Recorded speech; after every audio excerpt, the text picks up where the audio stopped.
Hi friends, it's Amy. Welcome to my channel. Today I have a haul from Better World Books. So let's get to it.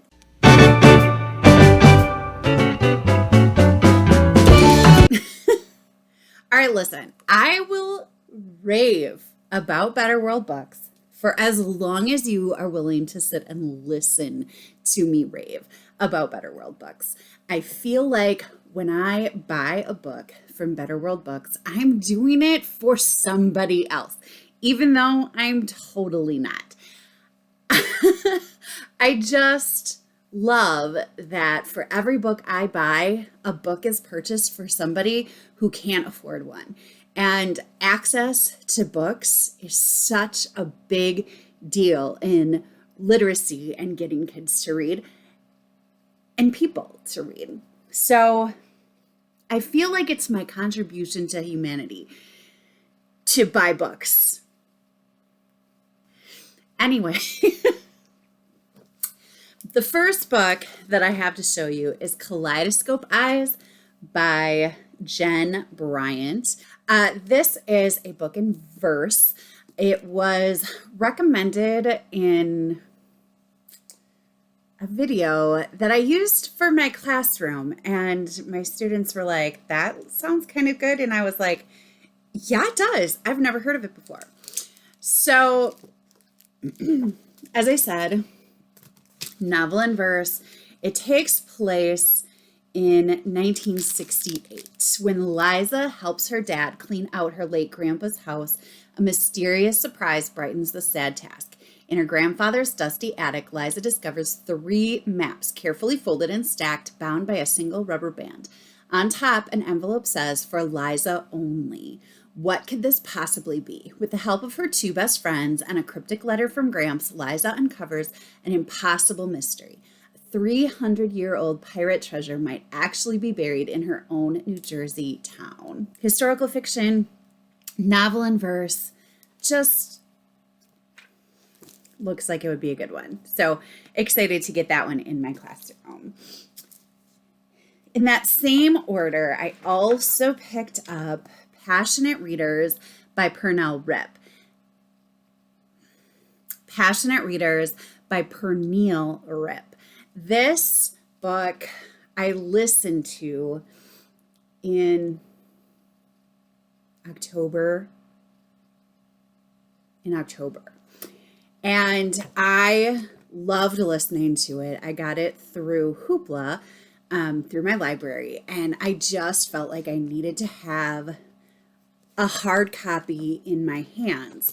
Pernille Ripp is a dedicated educator who loves reading and teaching reading and is just into making authentic literary experiences for her students, authentic writing experiences for her students. And I saw her speak in February of 2020, and I just loved what she had to say. And it took me a while to pick up her books, but I've been following her for a while on social media. And when I saw her book on Hoopla and listened to it, it was just, I knew I needed to have a hard copy on my shelf. So then I was exploring on Better World Books when I was looking for this book, Disconnected Kids by Dr. Robert Melillo. And I was specifically looking for this book because an organization came and gave like a little presentation at my school, talking about brain development in babies to adolescents. And it was just a fascinating topic to me to think about how our brains develop and how our brains can miss certain parts of that development. And when that happens, we get these little like kinks in our brain that cause problems. And this book examines those things more clearly. And so they suggested this book, if we wanted to know more. And I wanted to know more. So I wanted to get the book, and I knew it was going to take me longer to read than, say, a library checkout. So I wanted it to be something that I could have on my shelf and that I could slowly read. And then if I wanted to keep it, that was great. But if I didn't want to keep it, then I could just donate it. But I am really, really interested to read more into this. I bought a book that I have wanted to put in my classroom, and that is Scythe by Niel Schusterman. This book comes highly recommended by so many people, and my students, especially my 8th grade students this year, love dystopian, and I feel like this is the kind of book that they would like. Now, I say that having not read it, so that is a job that I should probably undertake in the next couple of months. I don't know how much I really need to get into this book. A lot of people have heard of it, have talked about it. There's a world with no hunger or disease or war. They've completely eliminated death, essentially. So scythes are the people that decide who gets to stay and who needs to die. And that's about all I know about it. Besides the fact that there are tons of people that love it. And I got the companion stories for the Lunar Chronicle. This is Stars Above. It has different stories from the Lunar Chronicles. I love the stories that are in here. I just reread it in December as part of the Lunar Along and realized I didn't actually have the hard copy in my classroom and felt like I needed that. I don't have anybody that's big into it this year, but I'm just really hoping that I will eventually. So yeah. And then I somehow lost my copy of Diary of a Wimpy Kid, The Meltdown. I have all of them, so the fact that I was missing one really bothered me and kind of bothered a lot of my students. So I found it on Better World Books and decided to purchase it. It's in fairly good condition, so they'll be excited to see that. Another one they go crazy over is Big Nate.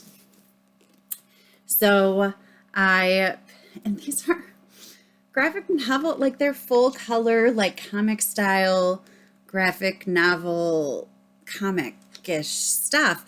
They're expensive. So when I saw them on Better World Books, it just seemed like a good place to get them.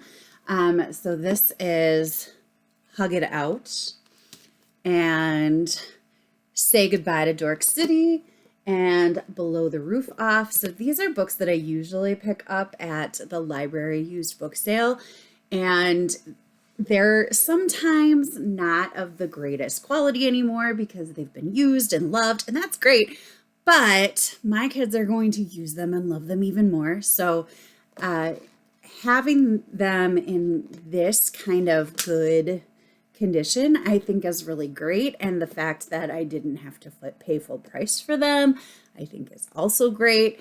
They gravitate towards these when they just finished like a longer, challenging book and they need something to kind of, they just need something really fun and whimsical to laugh at and whatever. So they can take these and they can read them. They read them several times because they'll read a long book and then they'll grab one and then they'll read it. And then they'll grab another one after they read another long book and then they'll grab it. Like, they just love these kinds of books, and having them available to them, I think, is important because these are the kind of books that they love to read.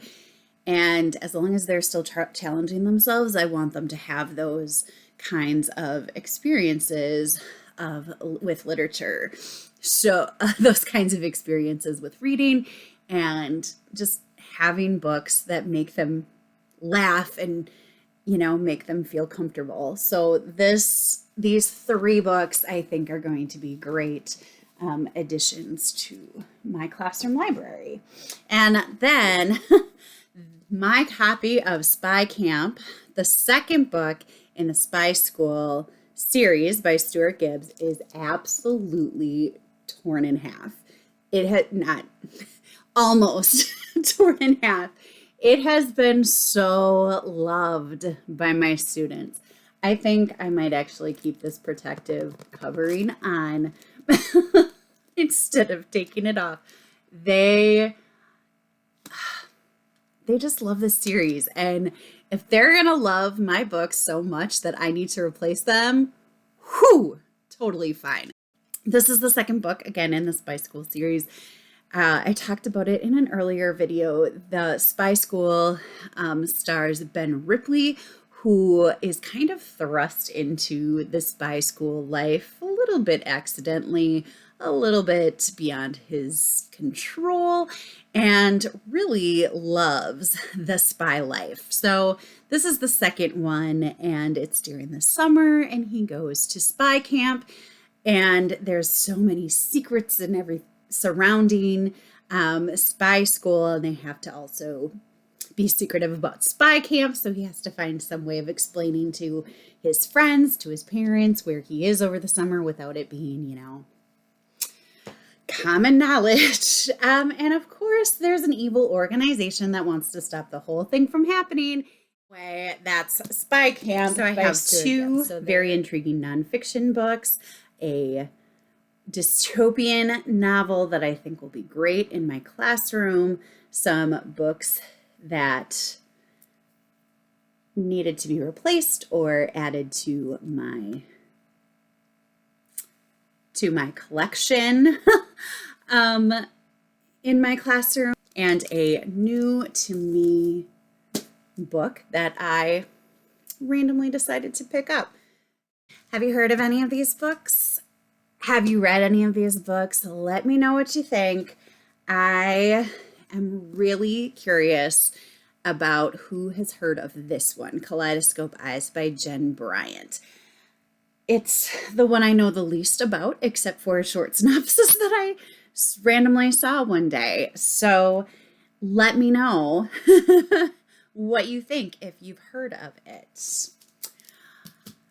I hope you're finding something wonderful to read, and until next time, happy reading. Bye.